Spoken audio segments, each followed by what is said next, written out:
जैसे कि सामाजिक जीवन में हम कुछ भी करें उसका अंत नहीं आता, लेकिन हमारा अंत जरूर आ जाता है। और जब जीव के अंत की बारी आती है तब कुछ नहीं दिखाई देता सिवाय आध्यात्मिक सहारे के। और वर्तमान परिस्थितियां ही ऐसी हैं कि आखिर आध्यात्मिक सहारा भी कैसे ले और क्या करे कि जीवन की डूबती नाव बचा सके। वर्तमान का आध्यात्मिक मार्ग उस उलझे हुए सूत के समान है जिसको सुलझाने के लिए बुनकरों को 1 महीने से अधिक लग जाता है। ठीक उसी प्रकार हम बिना ज्ञान के कष्ट निवारण हेतु न जाने कहां कहां चले जाते हैं। तो दोस्तों आज का हमारा विषय भी कुछ इसी प्रकार है, जिसका विषय है परमात्मा साकार है या निराकार। दोस्तों अब जब बात आध्यात्मिक ज्ञान की आती है तो अलग अलग धर्मों के मानने वाले अनुयायी अपने अपने स्वार्थ के अनुसार तर्क देकर अपने धर्म को श्रेष्ठ मानते हैं, जो कि प्रत्येक मनुष्य का स्वाभाविक गुण होता है। कुछ लोग इस सृष्टि के निर्माता यानी परमेश्वर को आकार रहित अर्थात निराकार मानते हैं, जिसका प्रमाण केवल एक श्लोक के माध्यम से देकर सिद्ध करना चाहते हैं। जिस तरह आज विज्ञान का आविष्कार होने के कारण प्रत्येक मानव शिक्षित है और वो स्वयं हमारे धर्म ग्रंथ पढ़कर ये समझ सकता है कि उन धर्म ग्रंथों में क्या लिखा है। दोस्तों हमारे पूर्वज पढ़े लिखे नहीं थे और इसीलिए उस परमेश्वर के निराकार होने के मिथ्यक ज्ञान को नहीं समझ पाए। समाज पहले से अब तक वर्तमान में चली आ रही परंपराओं में आखिर क्यों जकड़ा हुआ था, इसका कारण यही था कि उनका शिक्षित न होना। लेकिन आज परिस्थिति विपरीत है। अब हम स्वयं ही जांच कर सकते हैं कि वास्तव में शास्त्रों में परमेश्वर के विषय में क्या कहा गया है। अगर हम जानना चाहे कि परमेश्वर कैसा है, कहाँ रहता है, कैसे मिलेगा, तो शास्त्रों का रुख रखना अनिवार्य है, ना कि किसी के कहने मात्र से साकार या निराकार मान लेना चाहिए। और इसके लिए किसी एक ग्रंथ को साक्ष्य के तौर पर नहीं लेना चाहिए, बल्कि सभी धर्म ग्रंथों को साक्ष्य मानना चाहिए। आखिर शिक्षा का भी महत्व है। तो चलिए अब शुरुआत करते हैं और सबसे पहले लेते हैं वेद, जिनमें परमेश्वर की स्थिति के बारे में प्रमाण मिलता है।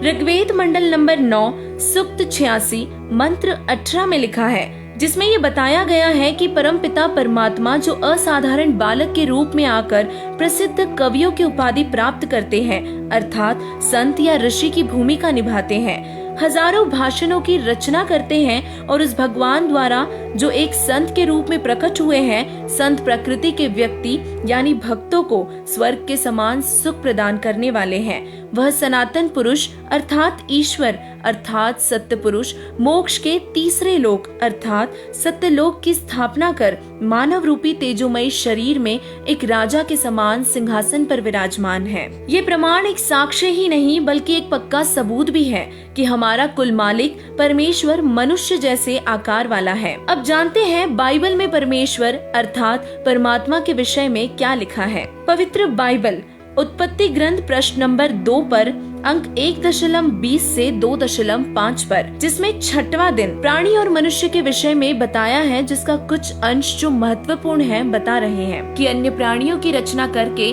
फिर परमेश्वर ने कहा कि हम मनुष्य को अपने स्वरूप के अनुसार अपनी समानताओं में बनाए, जो सर्व प्राणियों को काबू रखेगा। तब परमेश्वर ने मनुष्य को अपने स्वरूप के अनुसार उत्पन्न किया और अपने ही स्वरूप के अनुसार नर और नारी करके मनुष्य की सृष्टि की।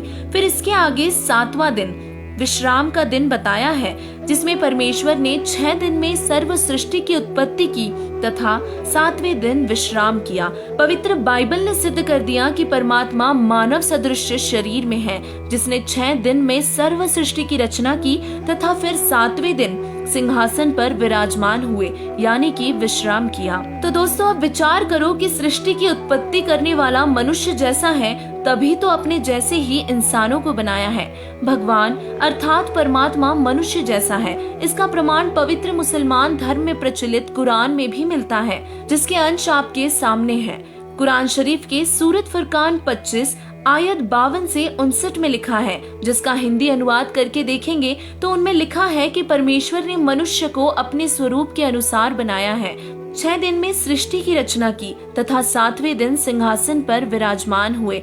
इससे स्वसिद्ध है कि परमेश्वर मनुष्य जैसा है। दोस्तों, सुना तो होगा ही कि मानव जन्म 84 लाख योनियां भोगने के बाद मिलता है। अगर हम अच्छे कर्म करते हैं तो कई बार लगातार मनुष्य जीवन भी पा सकते हैं, लेकिन ये अपने कर्म अनुसार है। और इसीलिए आध्यात्मिक ज्ञान होने से हमें पता चलेगा कि हम वर्तमान समय में किस स्थिति में हैं। दर्शकों, परमात्मा पाना जितना मुश्किल समझा जाता है, इतना मुश्किल नहीं है। जैसे कि पवित्र गीता जी में बताया है कि अर्जुन, तत्वदर्शी संत की शरण में जाओ, उन्हें दंडवत प्रणाम करके सरलता पूर्वक प्रश्न करने से वे तुम्हें परमात्म तत्व का उपदेश करेंगे, यानी परमात्मा की वास्तविक जानकारी व भक्ति बताएंगे, जिससे आप परमात्मा को पा जाओगे। अब आपके सामने एक सवाल यह भी होगा कि आखिर कैसे तत्वदर्शी संत की पहचान करेंगे, जबकि वर्तमान में अनेकों संतों की बाढ़ सी आई हुई है। इसके निर्णय भी हम शास्त्रों के माध्यम से ही करेंगे।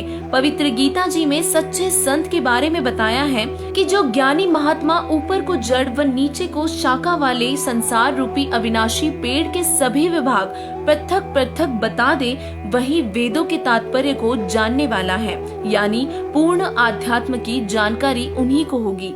वर्तमान समय में एकमात्र तत्वदर्शी संत रामपाल जी महाराज जी ही हैं, जिन्होंने गीता जी के अनुसार उल्टे लटके हुए संसार रूपी पेड़ के विभाग प्रमाण सहित बताए हैं। संत रामपाल जी महाराज जी ने एक ही श्लोक में सर्व आध्यात्म ज्ञान की शंका समाधान कर दिया है।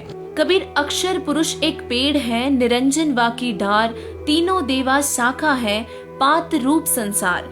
दर्शकों, समझदार को इशारा ही काफी होता है। हम आज तक जिन्हें केवल एक संत और कवि अर्थात कबीर दास ही मान रहे थे, असल में वे ही परमेश्वर हैं। आज हमें संत रामपाल जी महाराज जी के बताए ज्ञान से प्रमाण मिला कि यकीनन यही सत्य है। वह परमात्मा जिसके लिए ऋषि महर्षि लाखों वर्ष जंगलों में, पहाड़ों में भूखे रहकर साधना की, वो परमात्मा पूर्ण परमेश्वर कबीर साहिब जी ही है। पूर्व काल में हुए संत महात्माओं ने भी कबीर साहिब जी को परमात्मा बताया था, लेकिन हमारी मंद बुद्धि के चलते हम उन्हें परमात्मा स्वीकार नहीं कर पाए।